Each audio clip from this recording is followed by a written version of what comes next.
আসসালামু আলাইকুম রহমতুল্লাহ। দর্শক মন্ডলী, আমরা বাংলাদেশ ইসলামী ছাত্র শিবির বরিশাল মহানগরী কর্তৃক আয়োজিত বরিশালের ঐতিহ্যবাহী বেলস পার্ক, যেটা কিছুদিন আগেও বঙ্গবন্ধু উদ্যান নামে সম্ভবত পরিচিত ছিল, বেলস পার্কে নববর্ষ প্রকাশনা উৎসব 2025 শিবিরের আয়োজনে চলছে। সাধারণ জনগণ, শিক্ষার্থী, অভিভাবক এদের যথেষ্ট সাড়া পাওয়া যাচ্ছিল বলে 2 দিন এক্সটেন্ড করা হয়েছে। আমরা সেখানে আসছি।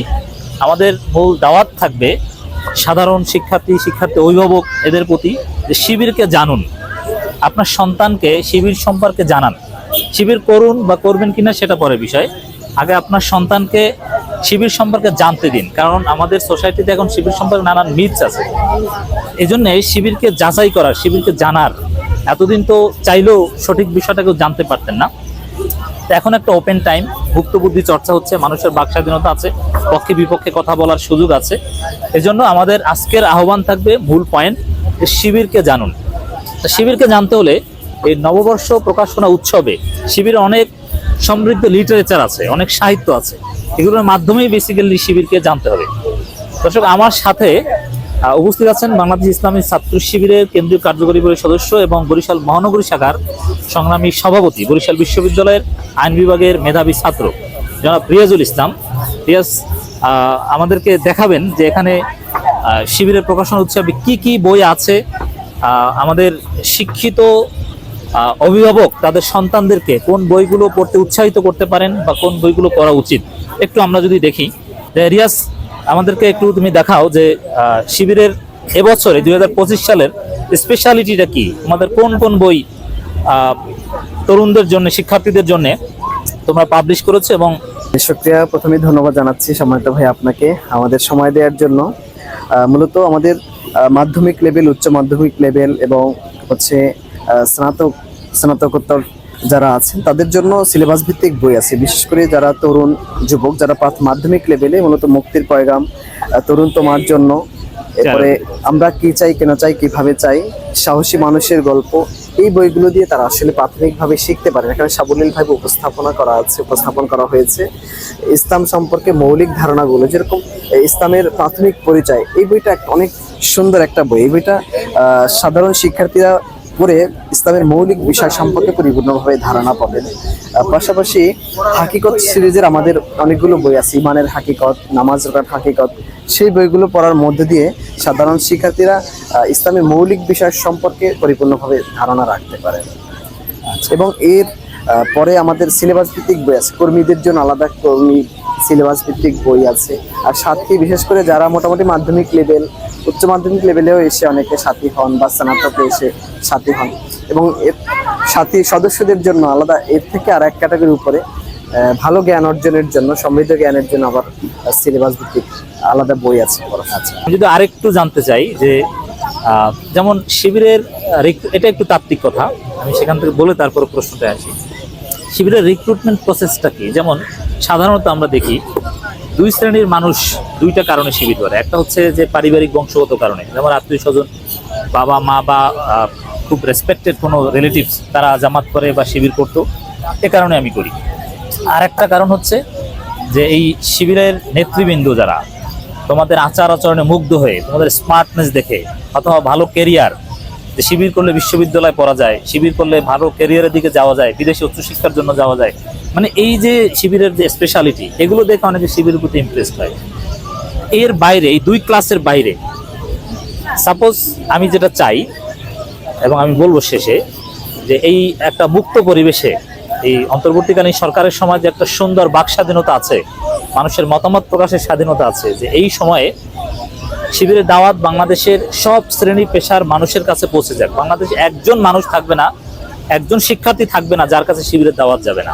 তো সেক্ষেত্রে যে ছেলেটা জামাত শিবিরের সাথে তার পারিবারিকভাবে কোনো অ্যাফিলিয়েশন নেই, অথবা সে আওয়ামী লীগ বিএনপি ব্যাকগ্রাউন্ডের, অথবা একেবারে নন পলিটিক্যাল, সে কিছু বুঝে না এগুলো, এই ক্লাস অফ পিপল তারা কোন বইগুলো পড়তে পারে, বা তাদের জন্য স্পেসিফিক কয়েকটা বই তুমি নাম বলো যেগুলো তারা পড়ে জামাত, শিবির বা এগুলো, বা শিবিরের যে দাওয়াত, জামাত বাদ দিলাম, শিবিরের দাওয়াত ছাত্র হিসেবে জানতে পারে।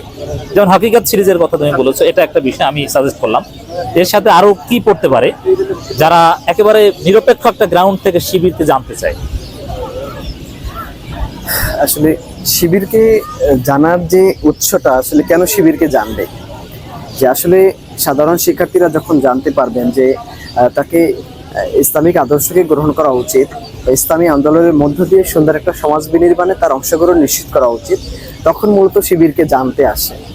আর এখন আমাদের তরুণ সমাজ অনেক সচেতন, তারা ইসলাম সম্পর্কে জানতে আগ্রহী পরিপূর্ণভাবে। তো আসলে ছাত্র শিবির সম্পর্কে জানার মূল কারণটাই হচ্ছে তারা সুন্দর সমাজ বিনির্মাণে ভূমিকা রাখতে চান। তো সেই হিসাবে তারা ছাত্র শিবিরের যে বইগুলো পড়ে ছাত্র শিবির সম্পর্কে ধারণা রাখতে পারেন বা ইসলামী আন্দোলন সম্পর্কে ধারণা রাখতে পারেন, সেরকম বই আছে। ইসলামী আন্দোলন ও সংগঠন একটা বই আছে, মৌলানা নিজামী রহমতুল্লাহ লিখিত বই। সেই বইটা পড়ার মধ্যে তারা ইসলামী আন্দোলন সম্পর্কে পরিপূর্ণ ধারণা লাভ করতে পারেন এবং ছাত্র শিবির বা ইসলামী আন্দোলনের প্রাথমিক ধারণা পেতে পারেন সাবলীল ভাবে।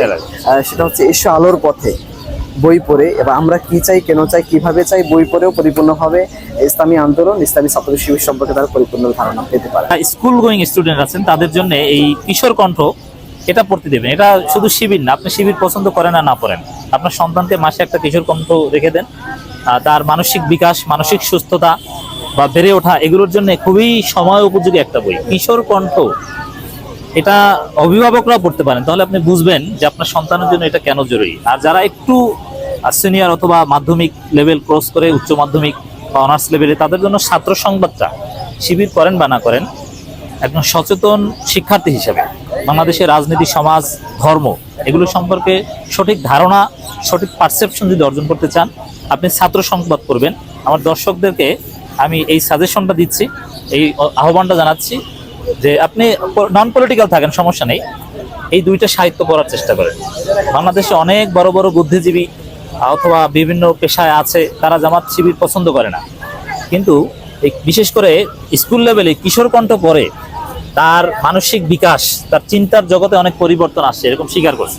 পলিটিক্যাল কারণে শিবির পছন্দ করে না, এই জন্য বলে আপনি পছন্দ করেন না পড়েন, দরকার নেই, কিন্তু কিশোর কণ্ঠটা একটু পড়েন, এটা আপনার সন্তানকে কিনে দেন। এবং আমি চাই যে এই কিশোর কণ্ঠ, বাংলাদেশের এমন কোন স্কুল মাদ্রাসা থাকবে না যেখানে কিশোর কণ্ঠ পৌঁছাবে না, সবার হাতে হাতে কিশোর কণ্ঠ পৌঁছে দেওয়ার ব্যবস্থা তোমরা করবে, সেই নসিহত করলাম। আর আমরা যদি একটু ঘুরে ঘুরে দেখি যে কি কি আছে, বা সাধারণ শিক্ষার্থী বা দর্শনার্থীদের যথেষ্ট উপস্থিতি আমরা দেখছি, আমরা একটু ঘুরে দেখতে চাই। একই সাথে আমাদের বরিশাল জেলা ইসলামী ছাত্র শিবিরের, আসসালামু আলাইকুম, আমি মাহমুদুল হাসান, সাহিত্য প্রকাশনা বিভাগ, বরিশাল জেলা। আমি সাধারণ ছাত্রদের প্রতি যে আহ্বান জানাতে চাই সেটা হচ্ছে বাংলাদেশ ইসলামী ছাত্র শিবির এমন একটি মুহূর্তে ছাত্রদের পাশে এসে দাঁড়িয়েছে যে অন্যান্য ছাত্র সংগঠনগুলো যখন তারা বিভিন্ন চিন্তা নিয়ে মগ্ন, তখন বাংলাদেশ ইসলামী ছাত্র শিবির সাহিত্যের একটা জগতে ছাত্রদেরকে প্রবেশ করিয়ে দিতে চায়। এর জন্য ছাত্র শিবির এত সুন্দর একটা আয়োজন এখানে করা হয়েছে। এখন বর্তমান প্রজন্ম ছাত্ররা বিশেষ করে নৈতিকতার যে অবক্ষয় হয়েছে, সেখান থেকে বাংলাদেশ ইসলামী ছাত্র শিবির চায় তার নৈতিকতার অবক্ষয় থেকে দূর করে একটা নতুন সমাজ গড়ার জন্য, নতুন দেশ গড়ার জন্য যে সকল সাহিত্য দরকার, যে সকল বইগুলো দরকার, সেগুলো ছাত্রদের মাঝে ছাত্র শিবির পৌঁছে দিতে চায়। তারই আলোকে আপনারা দেখতেছেন যে এখানে বরিশাল মহানগরের উদ্যোগে সেই নববর্ষ উৎসব করা হচ্ছে বাংলাদেশের কর্মসূচির আলোকে। আমাদের উৎসব থেকে যে সকল অভিভাবক এবং সাধারণ শিক্ষার্থীরা আমাদের সাহিত্য প্রকাশনা বিভিন্ন উপকরণ কিনছে, এদেরকে আমরা সর্বোচ্চ 20% পর্যন্ত এখানে কমিশন দিয়ে, ডিসকাউন্ট দিয়ে তাদেরকে কেনার অবারিত সুযোগ করে দিচ্ছি। 20% পর্যন্ত আমরা সুযোগ দিচ্ছি। এছাড়া এই উৎসব তো থাকবে না, কিন্তু সাহিত্যগুলো কোন বরিশাল অঞ্চলের মানুষ যদি কিনতে চায়, কোন লাইব্রেরিতে কোথায় গেলে খুব সহজে পাওয়া যাবে, একটু দর্শকদের যদি বলুন। আমাদের এই সাহিত্যগুলো বরিশালে বেশ কয়েকটা লাইব্রেরিতেই পাওয়া যায়, বিশেষ করে ইসলামিয়া লাইব্রেরি, গির্জা মহল্লা, এখানে আমাদের সাহিত্যগুলো গেলেই পাওয়া যাবে। পাশাপাশি আলামিন লাইব্রেরি আছে কসাই মসজিদের নিচে, এখানে গেলে তিনি কিনতে পারবেন। পাশাপাশি মাহবুব লাইব্রেরি আছে বরিশালে, মাহবুব লাইব্রেরি, হক লাইব্রেরি থেকেও তারা চাইলে ইসলামী ছাত্র শিবিরের এই অনন্য প্রকাশনা সাহিত্যগুলো তারা কিনতে পারেন।